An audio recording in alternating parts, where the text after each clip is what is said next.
오늘 하나님 말씀은 요한복음 5장 1절부터 9절까지 말씀입니다. 같이 찾으시고 함께 읽도록 하겠습니다. 함께 읽겠습니다. 그 후에 유대인의 명절이 되어 예수께서 예루살렘에 올라가시니라. 예루살렘에 있는 양문 곁에 히브리 말로 베데스다라 하는 못이 있는데 거기 행각 5이 있고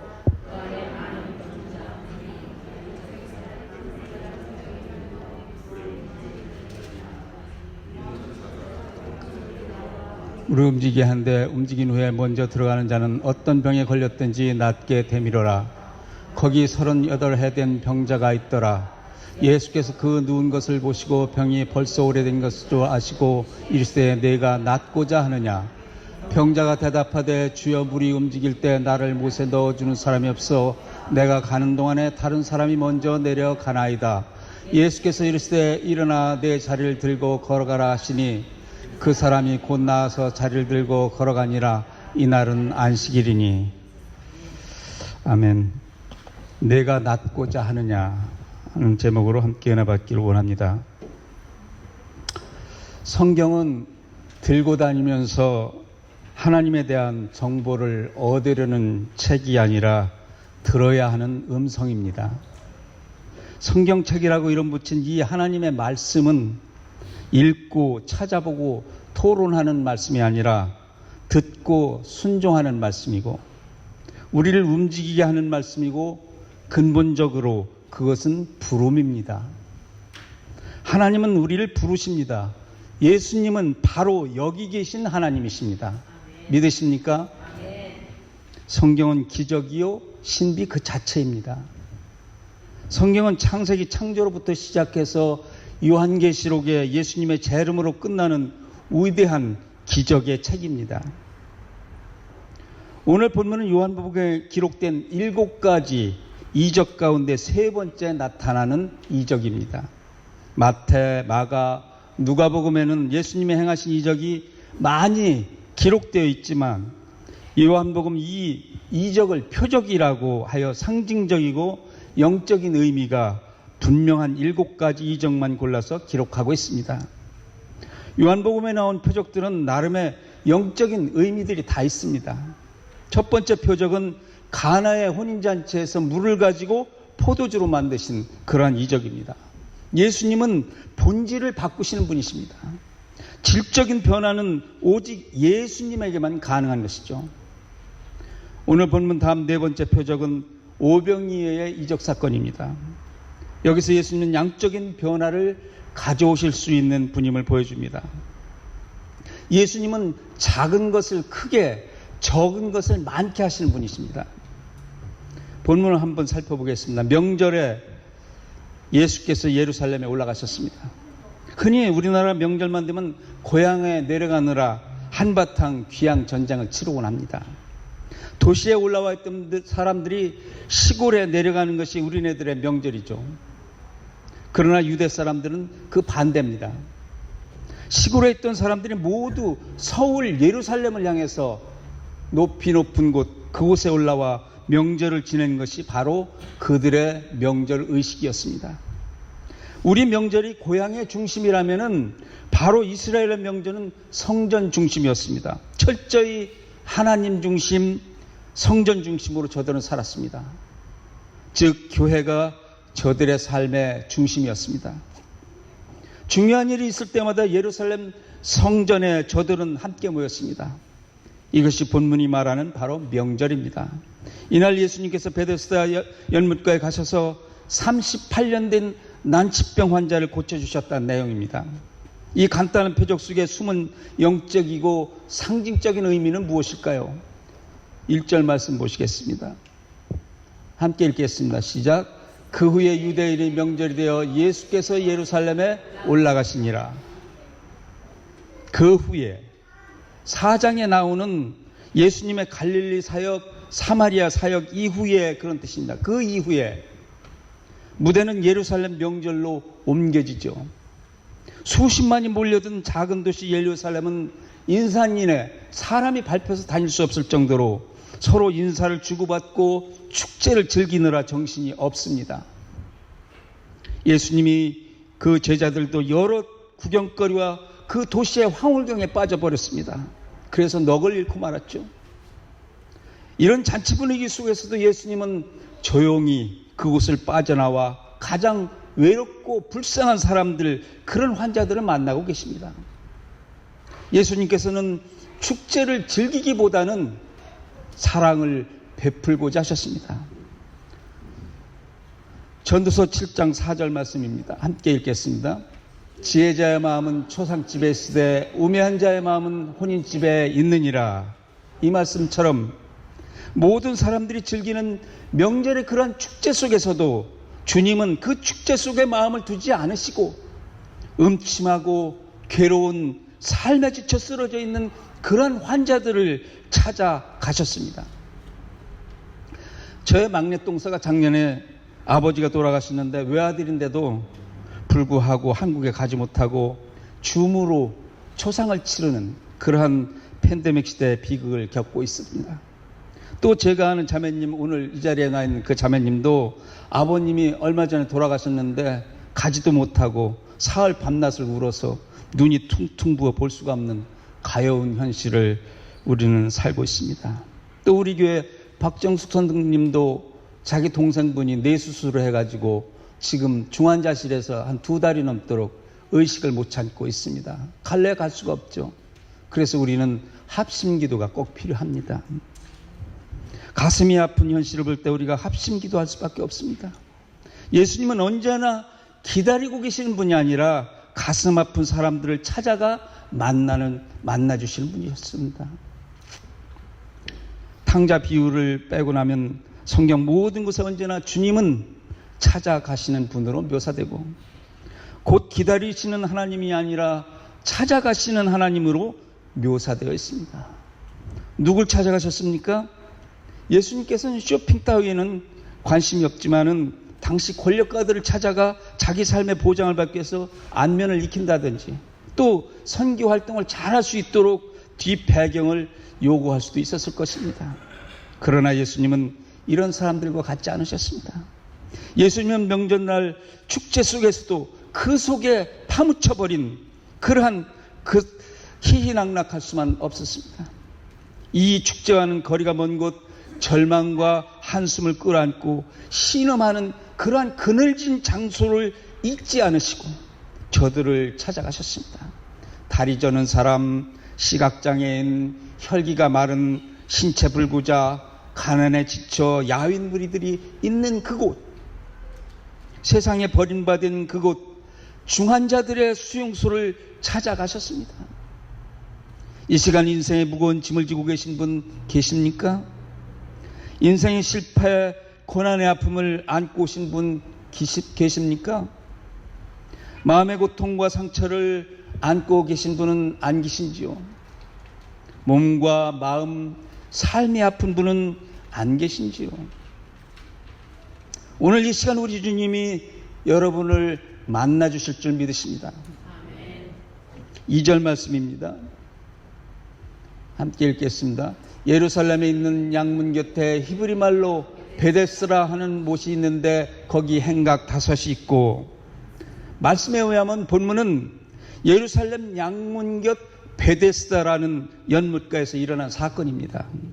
예루살렘 동쪽에 실로암으로 가는 샘문이 있었고, 서쪽에는 망대문이 있었고, 남쪽에는 배설문을 버리는 문이 있었고, 오늘 본문 북쪽 바로 성전에 이르기 전 양을 사고 파는 양의 문이 있었습니다. 양문은 느헤미야가 성벽을 다시 재건할 때 가장 먼저 세우고 수축했던 문입니다. 무너진 나라, 무너진 백성, 무너진 신앙을 세우기 위해서는 제사, 즉 예배가 회복되어야 한다는 그러한 느헤미야는 믿음을 가지고 있었습니다. 오늘 여러분 모두를 양문으로 안내합니다. 여러분의 무엇이 무너졌습니까? 양문을 수축하시기 바랍니다. 예배의 회복이 있으시길 바랍니다. 어리석은 사람, 망하기로 작정한 사람들은 시험이 있다고, 가정이 힘들다고, 죄를 지었다고 예배에 나오지 않습니다. 예배 즉 양문을 무너뜨립니다.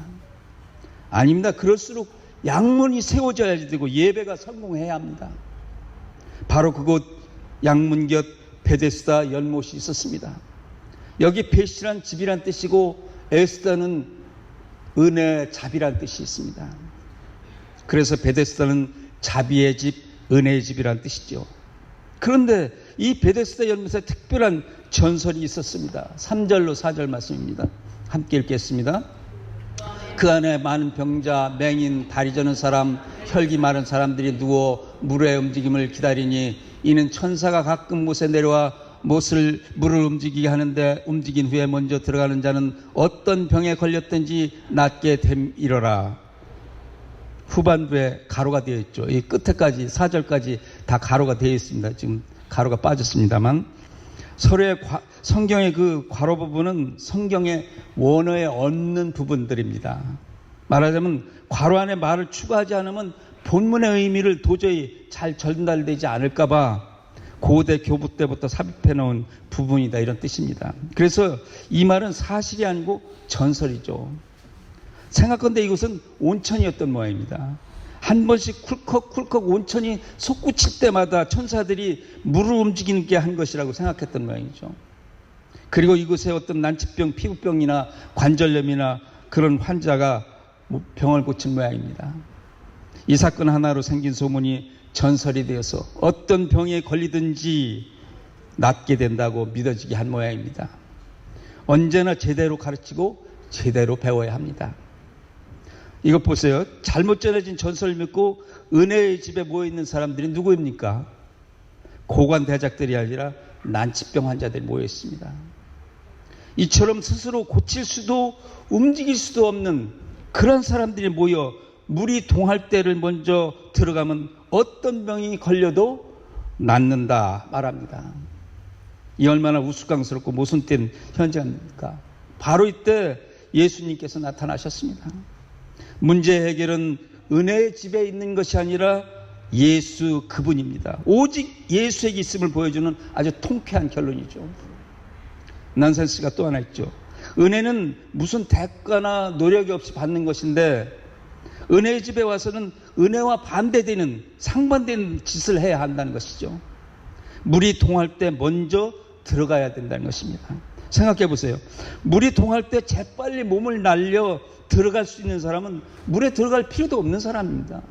그만치 몸이 재빠른데 뭐가 어디가 아픕니까? 물이 동할 때 1등을 들어가 금메달을 탈 수 있는, 목에 걸 수 있는 사람은 이미 건강한 사람입니다. 아니면 신체 쬐끔 이상이 생긴 사람이죠. 무좀에 걸린 사람, 쌍꺼풀이 풀어진 사람, 성형수술 후유증으로 코끝에 염증이 지금 생긴 사람, 이런 사람들이었을 겁니다, 아마.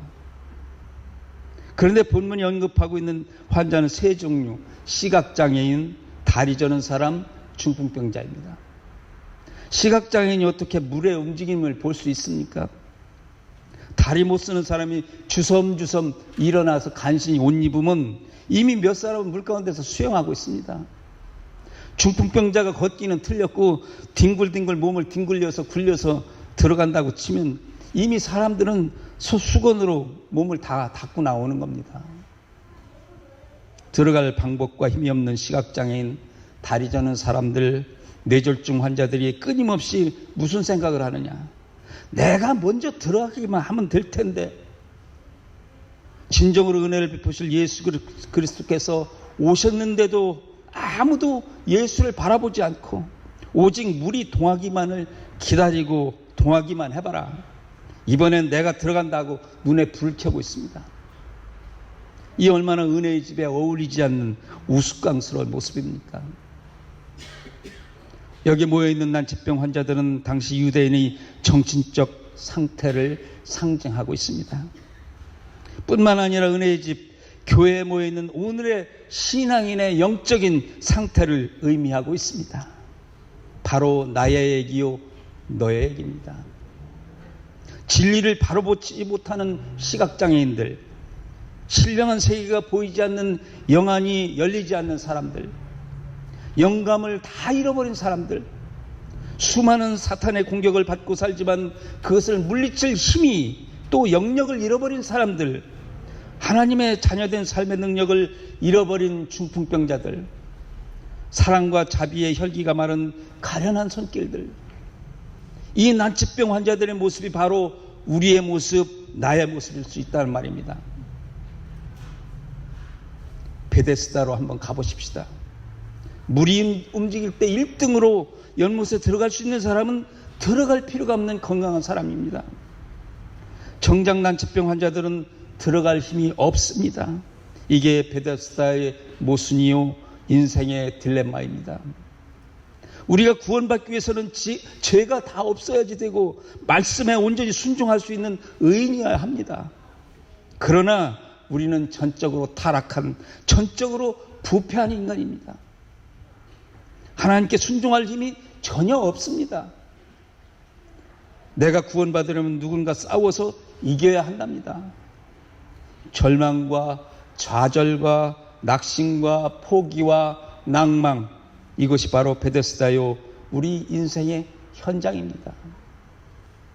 본문 말씀 5절로 6절입니다. 함께 읽겠습니다. 거기 38해 된 병자가 있더라. 예수께서 그 누운 것을 보시고 병이 벌써 오래된 줄 아시고 이르시되 내가 낫고자 하느냐. 이 문제의 현장에 예수님이 오셨습니다. 그러나 아무도 예수님을 바라보지 않습니다. 다만 생존 경쟁에 혈안이 되어 있을 뿐입니다. 진정한 위기는 바로 여기에 있습니다. 영적인 위기입니다. 바로 그때 예수께서 친히 한 사람을 보았습니다. 여기 한 사람은 2000년 전 그 환자이거나 저기 저 사람이 아닙니다. 바로 나입니다. 예수께서 나를 응시하셨다는 말입니다. 우리 찬송 한 장 하실까요? 찬송가 278장입니다.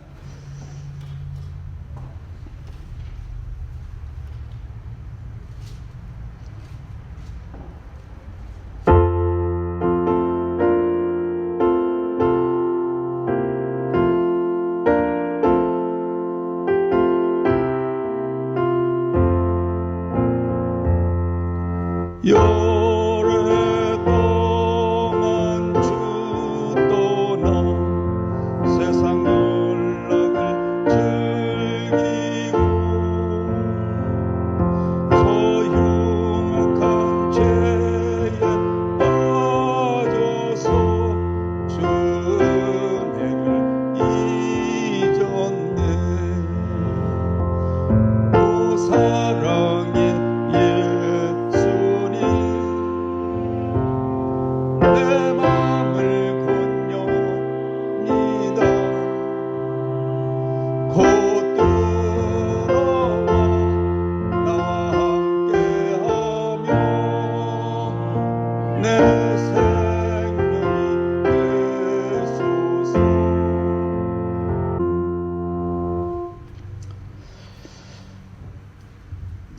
지금 이 순간에도 주님은 불꽃 같은 눈으로 내 죄를 보십니다. 내 아픔을 보십니다. 나의 문제를 살피십니다. 당신을 바라보시는 주님의 눈길과 마주치시길 바랍니다. 이 세상 권력자와 과학자들이 다 모여도 해결되지 않는 그러한 문제, 우리 주님이 1초만 여러분을 도와주시면 그 문제는 해결될 줄로 믿습니다. 드디어 예수님께서 가까이 걸어오셨습니다. 내가 낫고자 하느냐? 이 얼마나 엉뚱한 질문입니까? 아마 보통 사람 같으면 내가 이렇게 오랫동안 환자로 되어 있으니 내가 나를 조롱하는구나, 이렇게 생각할 수도 있음직한 질문이었습니다. 내가 낫고자 하느냐?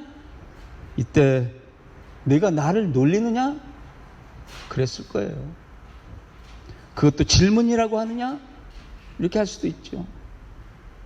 예수님은 이때 기껏해야 33살인데 이 환자는 태어나자마자 38년 동안 병이 들어있던 사람이었습니다. 예수님보다 나이가 많아도 더 많았습니다. 충분히 그럴 수 있다는 말이죠.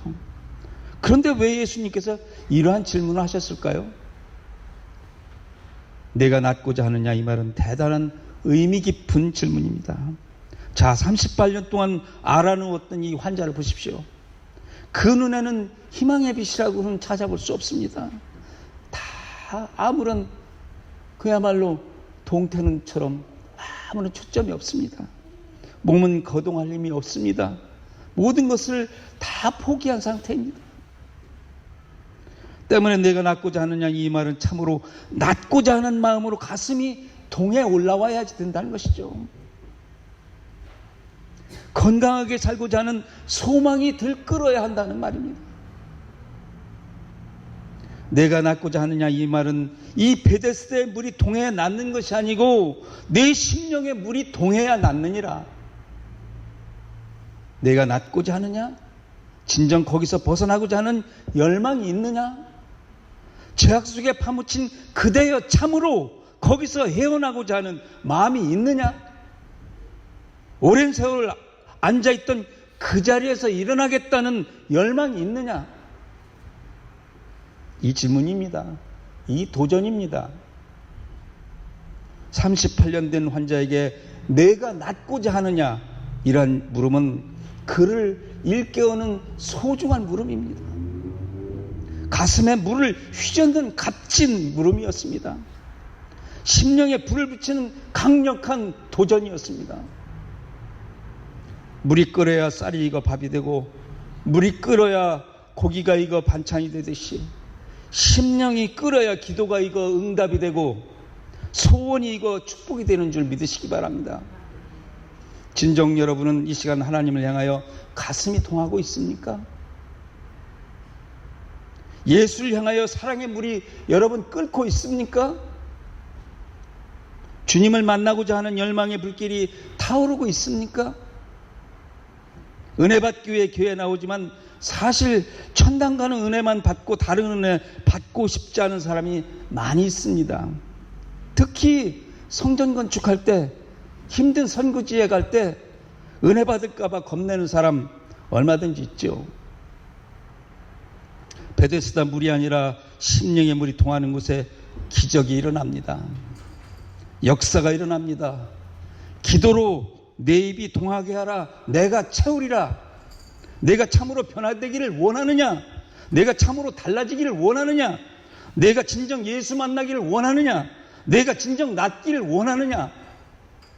내가 심령이 하늘을 향하여 말씀을 향하여 동하고 있느냐? 소원이 적은 자는 신앙이 적은 자입니다. 크리스찬에게 있어서 절망이란 하나님의 사랑을 무시하는 것입니다. 힘이 없다고 낙심하는 것은 힘의 원천인 하나님을 업신여기는 겁니다. 낫고자 하는 소원을 먼저 받아야 합니다. 주경학자 바클레이는 말하기를, 절망에 주저앉아 있는 자도, 팔짱을 끼고 구경만 하는 자도, 게으름에 널브러져 있는 자도 하나님의 도움과 기적을 볼 수 없다고 말하고 있습니다. 죄가 있다고 낙심하는 것은 십자가 위에서 보혈을 흘리신 예수 그리스도를 무시하는 것입니다. 너희들이 주님 앞에 나와 용서해 주십시오 고백하기만 해라. 나 하나님의 자녀가 되기를 원합니다. 은혜를 더집기를 원합니다. 예수님 만나고 싶습니다. 우리가 요청하기만 하면 우리의 죄를 기억도 하지 아니하겠다고 말씀하십니다. 우리는 잊어버리고 싶어도 잊을 수 없는 이상한 존재가 인간입니다. 타락하고 타락한 우리의 인간의 본성입니다. 그러나 하나님은 기억하지 아니하시겠다고 말씀하시면 기억하지 아니하시는 분이십니다. 오늘 이 시간 주님이 우리 가운데 오셔서 묻고 계십니다. 내가 낫기를 원하느냐? 너의 실패 속에서 새롭게 시작하기를 원하느냐? 너의 심령의 물이 동하고 있느냐? 너의 심령에 정말 거룩한 열망으로 들끓고 있느냐? 아멘. 주 예수여, 주님만이 나의 소망입니다. 주님 한 분만으로 달라지기를 원합니다. 오 주님, 나의 심령이 당신 은혜를 사모하며 동하고 있습니다. 우리 가정이 당신을 향하여 끓고 있습니다. 우리 교회가 당신을 향하여 불이 붙고 있습니다. 이 시간 오시옵소서. 이 백성이 새로워지고자 하는 소망으로 이글거리고 있습니다. 달라지게 하옵소서. 부흥되게 하옵소서. 이 땅이 당신으로 끓게 하옵소서, 불이 붙게 하옵소서. 7절 말씀입니다. 함께 읽겠습니다. 병자가 대답하되 주여 물이 움직일 때 나를 못에 넣어준 사람이 없어 내가 가는 동안 다른 사람이 먼저 내려가나이다. 내가 낫고자 하는 이 물음에 이 환자는 아이고 선생님 살려주세요 한다든지, 낫고 싶고 말고요 한다든지, 한 번만 걸어보면 죽어도 여한이 없겠습니다, 이렇게 말하지 않았습니다. 동문서답합니다. 주여 물이 동할 때 나를 못에 넣어줄 사람이 없어 내가 가는 동안 다른 사람이 먼저 내려가네요. 여보시오, 내가 물에 들어갈 수 있도록 나 좀 등을 좀 밀어주세요. 내 손 좀 붙들어 주세요. 예수님은 나의 주님, 구세주로 믿는 것이 아니라 조력자로 바라본 것입니다. 예수님께 항복하고 나와 주님으로 영접한 사람은 구원을 받습니다.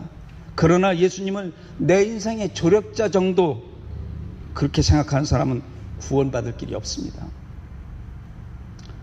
그리고 여기 나를 못에 넣어줄 사람, 이 말의 원문을 보면 나를 도와줄 사람이 없다가 아니라 단 한 사람도 나를 도와줄 그 어떤 사람, 단 한 사람도 나는 가지지 못했다.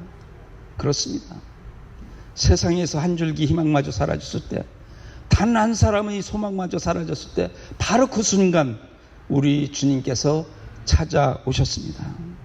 우리가 이 세상을 살다 보면 누구 하나 붙들어줄 수 없는 세상 어느 곳에서도 도움 요청을 할 수 없는 절박한 상황에 부딪힐 때가 있죠. 그때 하늘을 우러러보시기 바랍니다. 반드시 주님이 여러분을 찾아갈 줄 믿습니다. 여러분, 세상은 우리의 못남을 비웃고 우리의 죄를 조롱하지만 예수님은 우리를 사랑하십니다. 우리 주님께 우리의 사정이 있는 그대로 아뢰는 사람은 복을 받습니다. 8절로 9절 마지막 말씀입니다. 함께 읽겠습니다. 시작. 예수께서 이르시되 일어나 내 자리를 딛고 걸어가라. 그 사람이 곧 나와서 자리를 들고 걸어가니라. 이날은 안식일이니. 이제 주님이 찾아오셔서 말씀하십니다. 일어나 내 자리를 들고 걸어가라. 물이 동할 때 너를 넣어주기를 기다리는 것은 미신적인 신앙이다. 나무라지 않았습니다. 너 오래 누워있더니 정신까지 이상해졌구나. 질책하지도 않으셨습니다.